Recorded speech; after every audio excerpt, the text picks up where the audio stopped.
98 this year, 198%. As that goes, VWAP means volume weighted average price. We have LYV tonight. We have Laser, LAZR tonight. So that's Luminar Technologies. Not a big one, but again, implied move over 20%. So watch out for this name today. Grab, another name coming in tonight as well. Grab Holdings, we could wait out for that one. Implied move over 10%. Not too much. And then we have Shopify. We said we would look at the implied move for Shopify. So let me just pull that up for you just real quick. That's not going to work. There it is right now, today the 11th. It's coming tomorrow, right? So we'll have to look at November 12th. Here's Shopify right there, November 12th, before market open. As Adair mentioned, 13% move for Shopify. So we will wait to see if it can break that high. I like it here at $94, but if you're going to move 10% on Shopify, that has us breaking through $100 tomorrow for Shopify if it works, right? 10% move up gets us in and around that $100 mark. So I thought it was worth taking some profits as Shopify's right back at this 92 level. So, all right, Obi, any last second thoughts here? It's going to be Sharif and Adara on the closing show. Yeah, no, I was kind of, I remember we were talking about SMR a little bit earlier, and I did notice that it had quite an aggressive bid coming into the midday session all the way up into about 3:30 right here. And I saw it kind of crack this trend here. And I was like, all right, is this setting up for a potential reversion? I'm like, all right, it's getting a little late in the day. I don't necessarily want to get involved just yet, even though it is kind of setting up. And look at that beautiful, beautiful flush that's coming in right now off of the trend break right here. Can't really get past that day high either. Again, aggressive bid since about, what is this? You have some strong volume coming in and around 1042, and then we break that consolidation high at 11. We break and hold above VWAP around 1230, and then we caught a nice strong bid all the way up to 24 halves as of right now before cracking and coming right back down. VWAP sitting at 2291, man, with only about 5 minutes left. Can it go another 30 pennies to the downside? That aggressive selling with that increased volume coming into the close. I don't know what the imbalance on this ticker is as of right now, but if I were to take a wild guess, Sean, might be a little bit of a sell. Regardless, the action is definitely selling off in towards VWAP here going into the close. So that's kind of what I was just watching there, just watching the tape on that, watching the chart on that. A bit of a missed trade on my part, but I'm not really necessarily going to chase it down. With only about, I guess, 5 minutes left, I have nothing else on the board that I'm really watching for. A lot of people keep talking about SoundHound. I was watching that one as well. Yep. Yeah, they do report pretty soon here. Again, they were pretty strong on the day today after the morning flush. Again, coming up into day highs as of right now. Not necessarily pre-market highs just yet. Pre-market high is sitting at 792. We're trading at 779 as of right now. But look at that bid coming in all day. A bit of a sideways action for majority of the day. But again, if you're playing some of these trend breaks, if you're looking for VWAP holds right here, it definitely gave you some of that going into the end of the day. Now, again, this is a ticker that's held by NVIDIA. One of NVIDIA's subsidiaries is SoundHound. So definitely got to watch. Keep an eye on that. Again, another one of NVIDIA's subsidiaries is ARM. You can see ARM looking distinctly different, more towards the downside right here. A bit of strong volume coming in at the day low, 138.69 on ARM. What's the other one? RXRX is another one, Recursion Pharmaceuticals. Again, another subsidiary of NVIDIA here. Strong move off the open, pulls back in, coming back into VWAP here as well. I know there's one more. There's SoundHound, there's ARM, there's RXRX. I know I'm forgetting one of them, but it'll come back to me. Maybe somebody in the chat will. Serve? Is it Serve? CRV? No, I don't think. Serve Robotics, maybe, perhaps. I have no idea. But you know what? I'll take a quick look at what that is. And I think Nick W. A bunch of people saying Serve, so it is Serve, I guess. Yeah, no, I had to check that one there. So Serve Robotics is that last subsidiary. Aggressive selling off of the open, holding VWAP, pushing to high a day as of right now as we come into a close with only about roughly 2.5 minutes left till the closing bell. So I got nothing on watch. Pretty crazy day today, especially with Tesla, man. I mean, I can't even stop trading. I mean, I'm short Palantir again. All right, so I have a bid now at 30. I mean, there it is. Whatever. Let's just go bang for degenerate trading. All right, so I really thought I was going to be right here, and we said that we didn't want to get into like degeneration. By the way, what's up to Degeneration X right now? Sharif, did you hear that? DX? Okay. My bad. All right, here we go. Let's go, man. Let's spin it one more time here. One last money spin with only 2 minutes left. There we go. We have that little bit of confidence here. Not enough to like load into the trade, but we'll see if we can bid out some 27s here. There we go. We get the 27s as we fall back in. So here's that 20-cent winner or so on Palantir. Again, if you have trailed me into it, I had sort of said that it was my bad trying to get into this, into 350. That we got stopped out at 350 right there, or right before it. Then 350 hits, a little bit of a wash on that bid. Again, once that bid is gone, then it's a flush. So we actually went short there at 55s, 54s on hopefully that flip over. So now we are almost out of all of these shares as it comes in, only a minute and a half left. And again, remember, Obi and myself and all the traders here want to thank everybody for coming through again today. And, you know, we're lucky enough to be with Obi all week. So Obi will be sitting with me all week. That should be a lot of fun. I'll be back on the recap desk for the rest of the week. We're really happy and thankful to have Sharif and Adara back together. They're going to be on that desk as well. Here we go. Let's go, Palantir. I'm waiting for 20 cents. Actually, we're at 23s. There it is, man. A good number there. 23 for Jordan. Nice move to the downside there. Yay sports, right?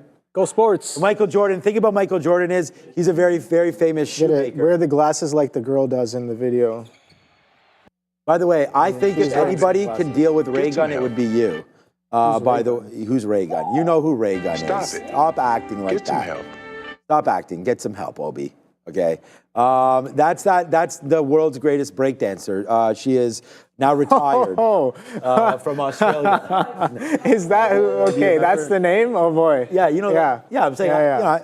My trading looked like a little bit of her dancing today. Did it? Okay. All right. Well, we'll be back tomorrow, and you'll be breakdancing. I mean, her dancing did get her to the Olympics, remember. Will our trading get there? I do not know. Over 10 seconds left, under 10 now. This is brought to you by WorkSport. Make sure you download that QR code and grab that investor deck today. 3, 2, and 1.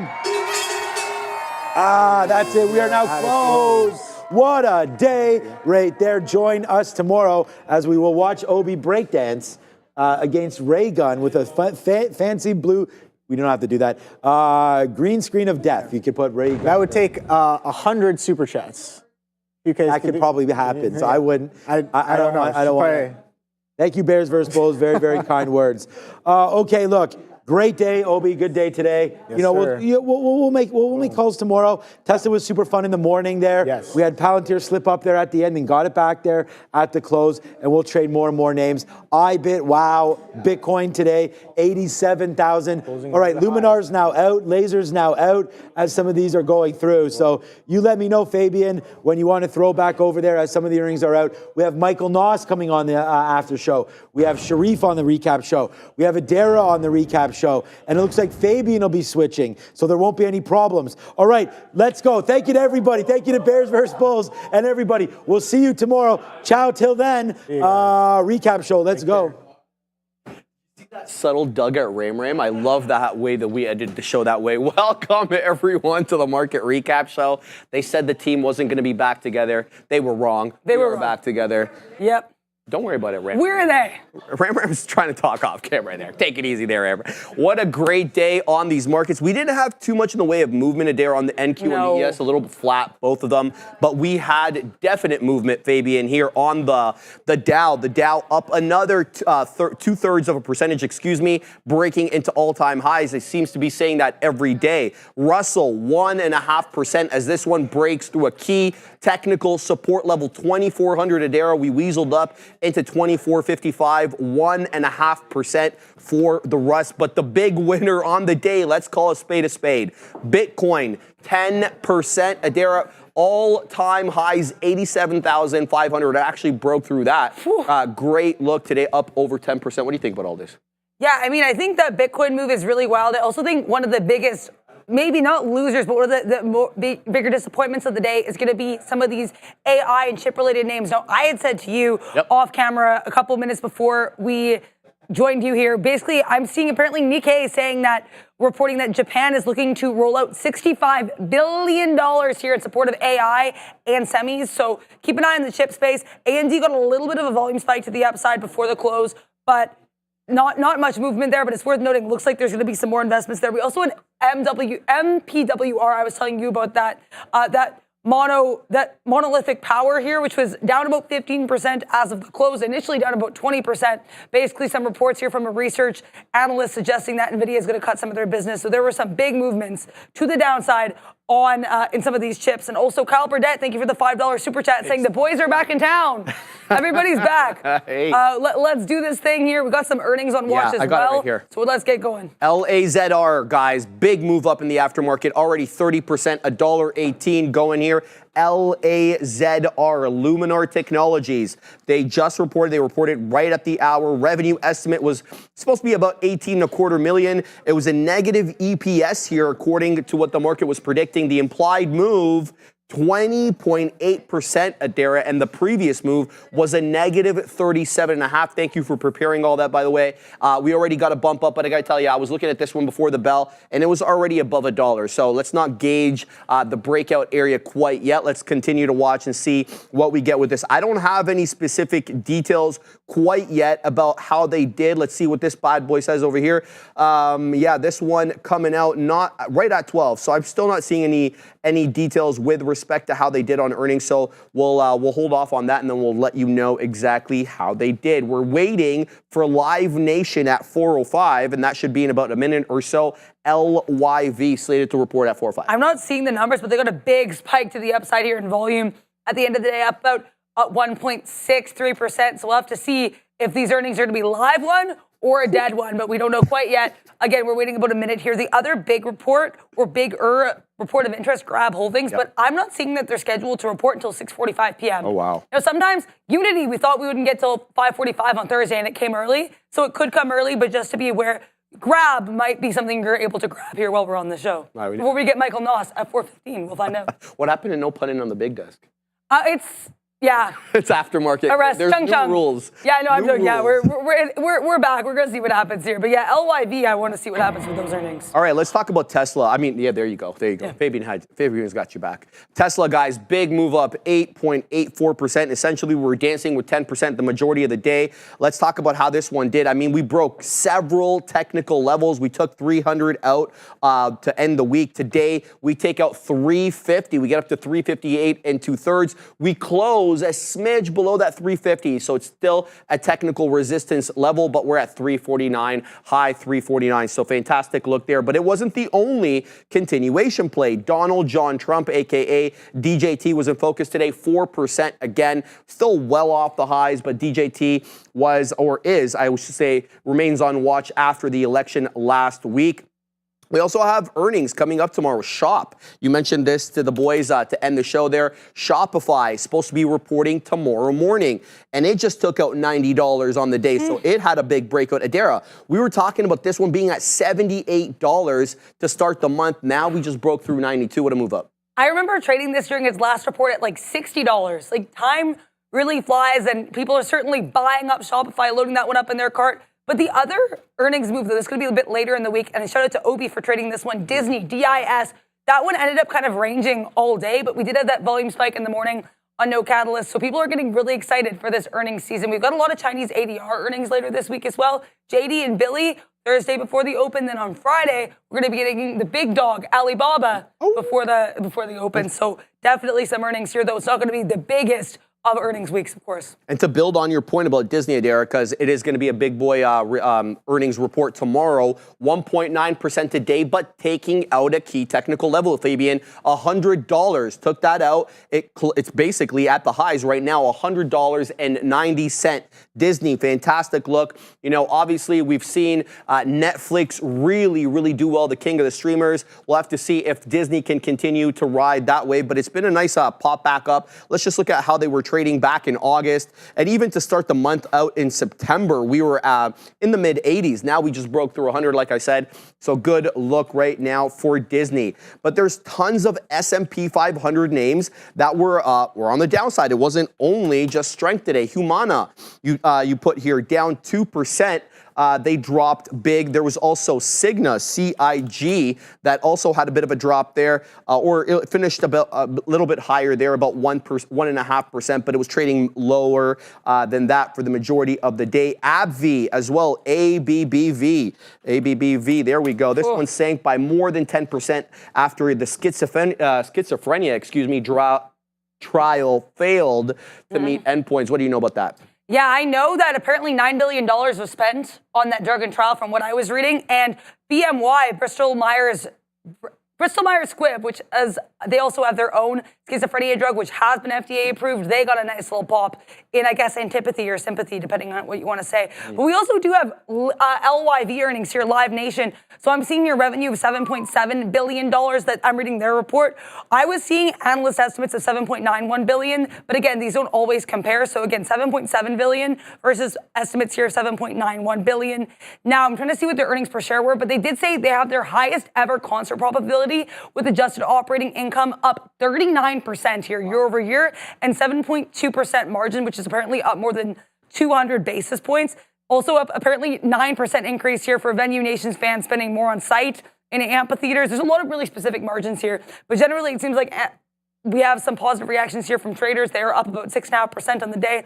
Also, side note, I'm seeing here from Bloomberg, apparently Tesla has just finished its largest 5-day rally in 4 years, up a cool 9% as of today's close. Again, if I see anything else from LYV, I will let you guys know. And it's already running in the aftermarket. We were just talking about how rejected that $350 level. Well, it's about $3 above that now.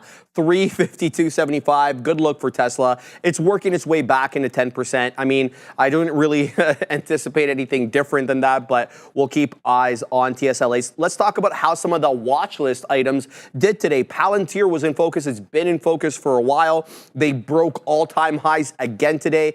We got word that they were teaming up with Amazon Web Services. Who else was involved? It was Anthropic. Thank you, Anthropic. So they're going to use Anthropic's Claude LLM to be able to help some of the U.S. government achieve some of its goals. There are going to be some prohibited areas where they won't be able to use it. Some others where it's going to be fair game. But good look over here, taking out that all-time high, $62.08. I mean, I went on vacation on Wednesday last week, and when I left this thing, it was $45 an arrow. So now it's $62. That's how I guess stocks only go up, as we say. Yeah, Palantir certainly just climbing up another tier there after, I guess, the continued earnings reaction. And I think that one's kind of considered a Trump trade as well, because we know Alex Karp thoughts on the defense department, or should I say the offense department? Oh, also, I do have the official Live Nation numbers. So, yeah, they did end up missing estimates here. I guess their adjusted sales coming in at $6.751 billion. If you recall, their official report said $7.7 billion, but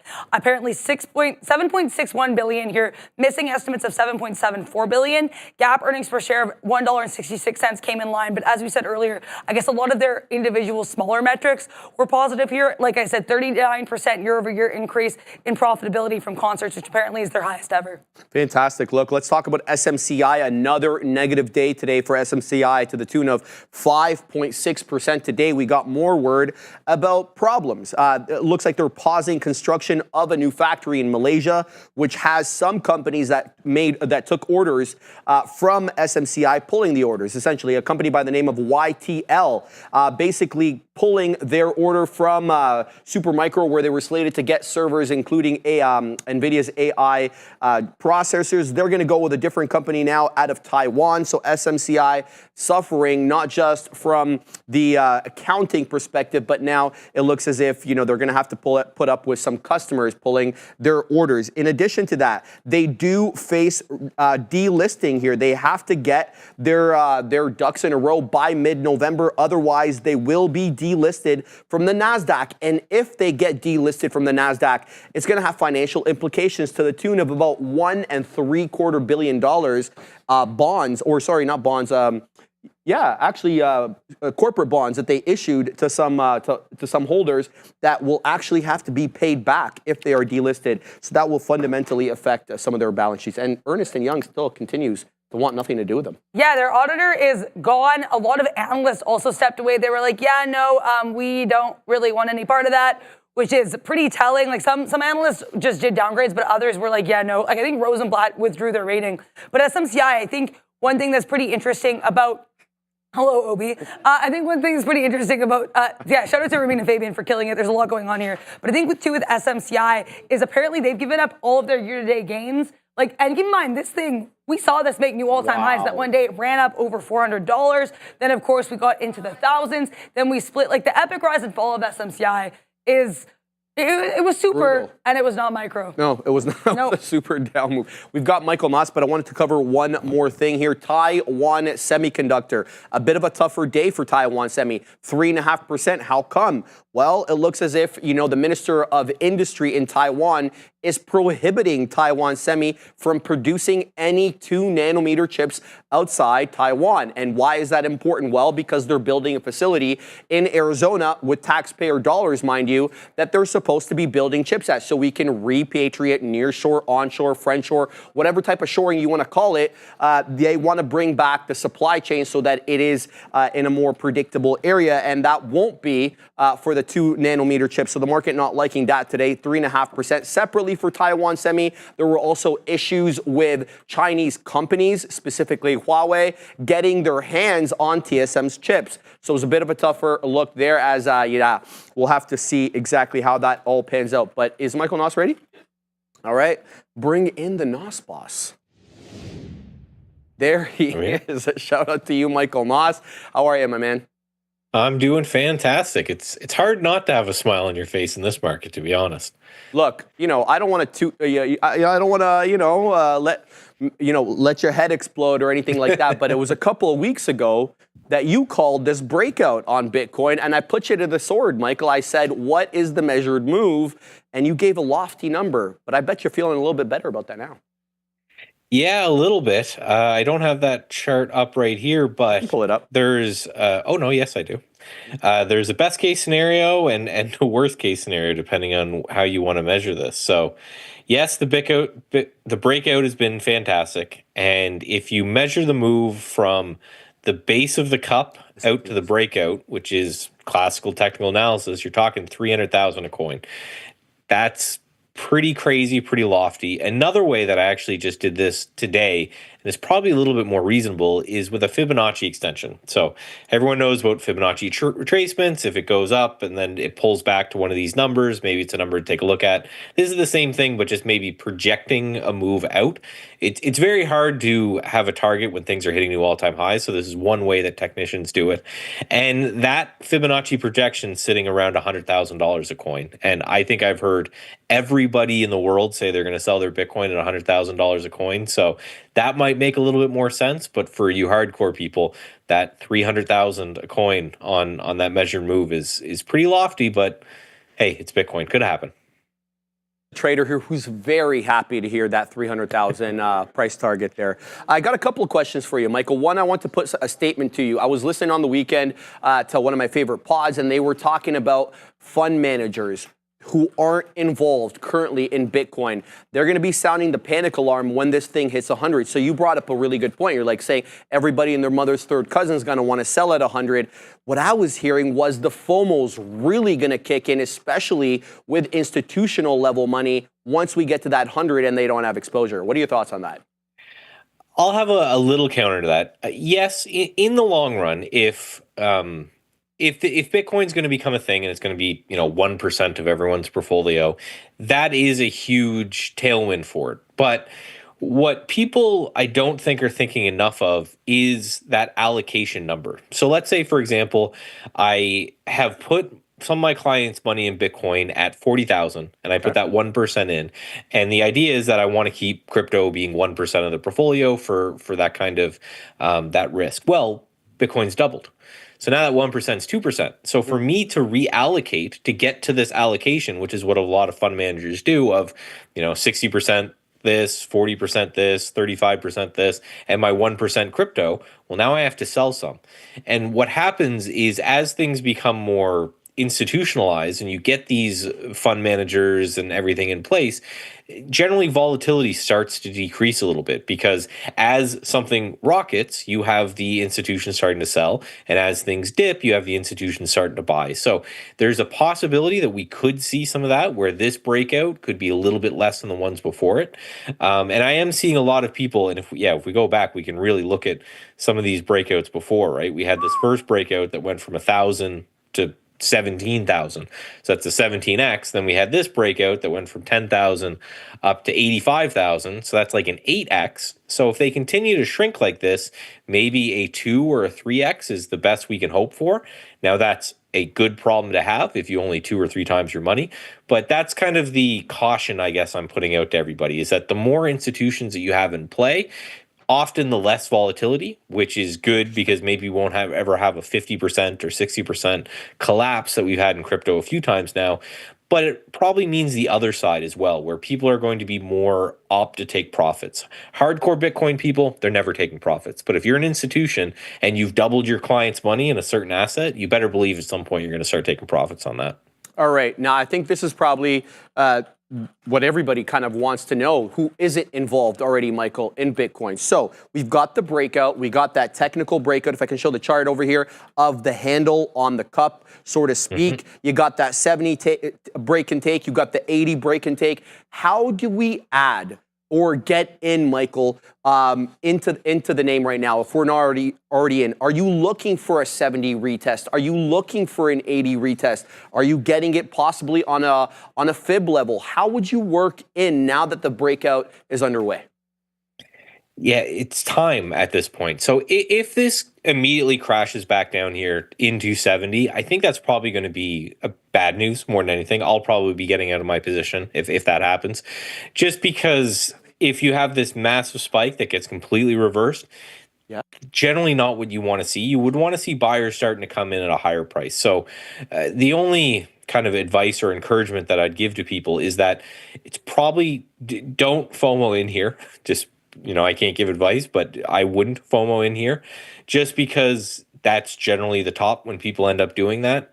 If it doubles from here, oh well, it's better than losing a bunch of your money, and it's better than having that chop. So in a perfect world, we have another base like this created, right? In a perfect world for people who have missed the opportunity, is we have a push up. You don't want these things to go parabolic forever. You want it to move kind of like it was right here, where you have, these giant ramps, but then they chill for a bit, or they have flush outs, and then you have another ramp, and then it chills for a bit.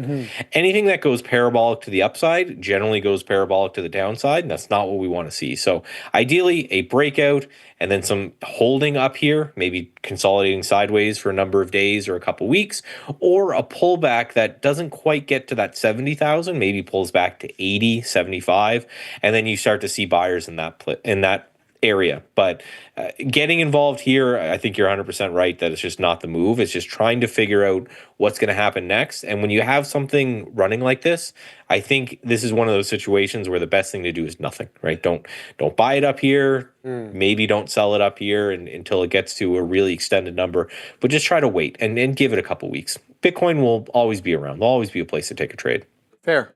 I want to ask you about Intel. So back on the 5th, you tweeted that Intel could be a good pickup. That's after it got removed from the Dow in favor of NVIDIA. It's down about 4 1/3% today, Michael, but coming into an interesting area of technical support. This $24.50 area, we kind of crested out there late September. We're right back there now after that breakout last week. So what are your thoughts on Intel? Any a good look here or what? I'm generally someone who likes to play the leader, but I do like the look of this Intel here. And this is just, it's kind of a joke, but it does happen as well. It's like when I bring up magazine covers, and if The Economist comes out tomorrow and it's bullish Bitcoin, it's probably a good time to sell.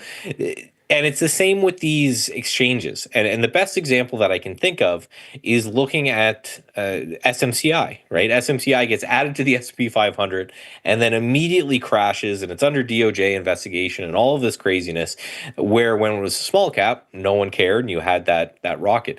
And you can go through history and you can find those things that happen quite a bit when something gets added to a major index. Sometimes it's near a top, and when it gets removed from an index, sometimes it's near a bottom. Another one is the coal ETF got delisted the day that the price of coal bottomed. So it's just one of these things that, again, it's kind of a joke. We kind of like to laugh at, but sometimes it's serious. And what I liked about Intel was just kind of what you mentioned is we had this range for a long period of time. And every time it pulled into this $22, there was some buying that went on, and it bounced and it pulls into 22 and it bounced. It looks to me like there was some sort of institutional accumulation going on around this $22 a share. Then we had earnings and a nice push after earnings, and I see what you're looking at pulling back into this 24. So I am interested. It's going to be important to know that you are buying the dog, right? You're buying the worst of, well, other than SMCI now, you're buying the worst of the semiconductor space. But with more onshoring happening and with more trying to get these American companies to build things in America, it could be time. And it could also just be this thing's been beaten up so much.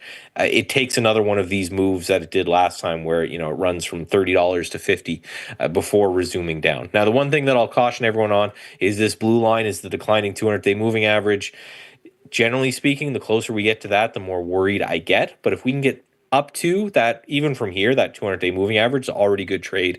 If we can get through that, I don't know, maybe it's a place to pick. I'm just looking at this as a big, well-known company that does fantastic, and maybe it's time to pick some up here.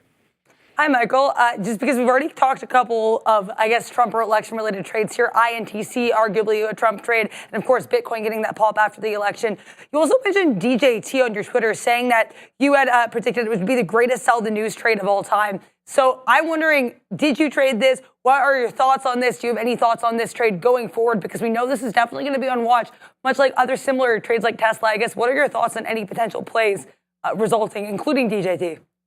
Yeah, that was a little bit of a spicy one. I got some pushback for that, for sure. But that was right here when we were gapping up right after the election, right? It was a clear Trump victory. And yeah, my tweet was, is this going to be the greatest sell the news event of all time? And it certainly was. So I took a short there off the open as we rallied a little bit in the morning as we came back through the open. I did take a short and I did buy some put options. The idea wasn't talking about the company at all. It's the fact that this was used as a vehicle to guess on the election, but now the election's over. And it's a company that I think had $1 million in revenue total. So it's not making any money. It's hemorrhaging money in the way that the AMCs, the GME, and all that is. Now, I got out on the gap down the next day, and I'm currently not in this. I do think that unless this becomes some sort of merger with Twitter or something, I don't see a reason for the company to exist now that Trump is on Twitter tweeting about things as well. So I don't know, but it's one of those names that it could double overnight, so I don't feel comfortable shorting it too long, but I certainly wouldn't buy it here. But it was a good overall lesson, and that's kind of why I made some of these spicy tweets to get people up in arms, is hopefully to get them to think where if you look at something that everybody thinks is going to occur, generally that's going to be a sell the news event. If it's an earnings report, if Nvidia and everybody in the world thinks Nvidia is going to completely blow out earnings and they just have average earnings, then there's that hype is gone. And that was the same thing that happened here, is that people were taking this as a bet that it would win. He won, and it gapped up huge in the morning. So for me, that is generally a time where I want to look at and say, okay, everyone knew the news. The news is completely out, and it had been priced in before it happened. Probably people are going to come and take profits, and I think you can get a good trade on the other side of those. About IWM, because this Rus rotation trade really is going the Rus 2000, obviously the ETF IWM. If I can show the chart, Fabian, we're almost at all-time highs, Michael, from what I can glean over here. This week back on, I believe, this is the week that Jerome Powell said inflation wasn't transitory. That is the week of November 8th, I believe, of 2021. We peaked there, and then we're putting in this rounded bottom. I'm going to let you give me your thoughts on this, Michael, but we're almost breaking out there at all-time highs. Yeah, I think this is a rates play. So I think, again, it all comes back. Everything we're seeing right now comes back to everybody repricing everything based off the election. I remember coming in and talking to you guys about this before it happened, not IWM specifically, but that there were so many institutions that sit on the sidelines before a big election, and they're just waiting for whatever to happen, and then they're taking their bets. So this, to me, seems like a bet on lower rates, because as we saw when Jerome was raising rates, is that it gets very, very hard for smaller companies to deal with that. Larger companies have absolutely no problem with adjusting to rates. They did it great throughout this entire cycle. Your big tech companies, for example, they have so much cash, they don't have a lot of debt, so rates is no problem. It's the small mom pa shops, which is what you'll see in the Russell 2000, that end up being they have the hardest times adjusting to these rates. So I think what you're seeing here, and same with the banks and the regional banks and all of that, is people thinking that just like Trump did in, I think, 2018, 2019, where he was bullying Powell on Twitter to lower rates, that he's going to do the same thing here. And if he does, the benefactor of this will be the smaller companies. Now, this to me is fantastic, and it should be as a trader. Not because, I don't really care where US rates are, but because there's so many more interesting plays here. The one thing I will say is, for people who get really interested in buying the Russell 2000, by design, this index kicks out its best players. If a company does fantastic, like we saw with SMCI, they kick it out of the exchange and it goes to another exchange. So I always expect IWM to underperform in the long run. However, when I start to see it moving, and like you're talking about getting near all-time highs here, it gets me interested, because it means these smaller companies, I can try to pick which ones are close to getting kicked out of the index and trying to play those. So not excited from an ETF layer, but excited that it means that maybe some small caps are going to move and we can get some trades off of those. All right, just leave you with one final thought, Michael. Anything that catch your eye today? So I know you presented us with a bunch of ideas in the morning when you were on the morning show. Anything towards the end of the day that you didn't necessarily have on your radar, but now it's kind of caught your attention? I maybe, and this is, me and natural gas have a love-hate relationship, and I may be trying to look to get involved in this again. This chart of natural gas is just so fascinating to me, and I've had some really good trades and then some that weren't so good, but natural gas has been really, really good to me over the last few years. And the idea was pretty simple. This 15 area right here, give or take, it seems to be we bleed under it. Something happens that we come in and we end up, if we get through that area, we get a good trade. And I got a great one back here and then a lesser one back here. And notice every time it stopped was at the 200-day moving average. So the declining 200-day moving average hit it and just sold it back down, hit it and sold it back down. If we can get back through, and this isn't going to happen today, I'm not thinking today or tomorrow, but maybe in a few weeks, if we get back to this 15 area, and that's where the 200-day moving average is, if we can finally get through that, it may be time for me to take another shot in UNG, and this time try to take some for a bit of a longer term move, because as we saw, this thing can really get going. We saw 125 up here for UNG, and now we're back down to 13. So a push from here to something like 20 or 30 bucks is a double of your money on something like this. Now, the caveat always being, they call this the Widowmaker for a reason, right? It is a nasty stock, but you can see just respecting this 200-day moving average all the time. So if the 200-day moving average and 15 line up in a certain area and we get a push through there, that's something that I'm going to watch to see if I can take another bottom pick on natural gas. All right, Michael, thank you so much for being on. I got to tell you, I'm thinking the exact same thing. I know you're a technician, so the politics and the riff-raff is not of concern to you, but there's a president who's more fossil fuel friendly, let's call it that. I know in this specific province, we want to keep nat gas online to support the build out of SMRs, which is still in the future, as we obviously look to increase electricity capacity. So I know I'm thinking the same thing as you, but the technicals have to kind of check out there. So we'll keep it. And I think that's the beauty of trading, right? If you have a fundamental thesis, and this is how I'll tell everyone, this is how a lot of hedge funds work, right? You have a fundamental thesis behind it. They usually hire a technician like me, and we say, okay, if you think natural gas is going to go up, there's a 200-day moving average. There's this $15 area, which seems very important for it. So wait till then and take your trade. And if it makes a new all-time low, you leave. And if you're right, you're going to make 2 to 3 times your risk anyway. If it really goes, you could make 5 to 10 times your risk. All right, Michael Noss, Chartered Market Technician. Thank you very much for coming on, Michael. No problem. I'll see you Friday. Take care. All right, and that ends the market recap show. What a day, though. What a day. Unbelievable. We also have a super chat really quickly here from Kyle Burdett, $10 super chat. Sharif, missed you today.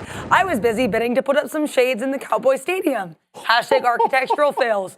Thank you very much there for to big smile, big Kyle Burdett. It's been a long time since I was able to say that. Hashtag architectural fails. You get the fail button from Sharif. But thank you very much for your support for the show. Thank you, Mike. And your funny comments and your $10 super chat. Guys, 88,250. We keep printing all-time highs on Bitcoin. I hope everybody has a fantastic night, and we'll see you bright and early tomorrow morning at 8:30. Good night, guys. See you guys. Thanks to Sharif for being here. Big show.